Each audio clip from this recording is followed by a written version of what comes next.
મારો ભરતકુમાર સાથેનો જે ફર્સ્ટ કોન્ટેક્ટ એવું કહેવાય તો ઇટ વોઝ આઈ થિંક 1976 કે 75 એમના મેરેજ પછી અમે લોકો ગોધરા રહેતા અને એ અમારે ત્યાં પહેલી વખત આવ્યા અને સીતાને લઈ અને યુએસએ આવતા રહ્યા.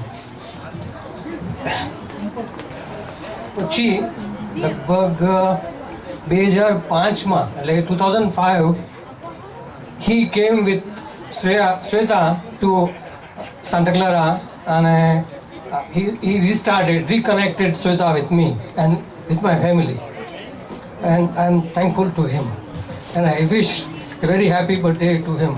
Thank you.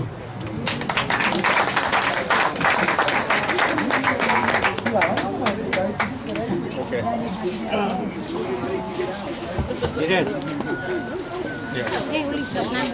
Dhiren.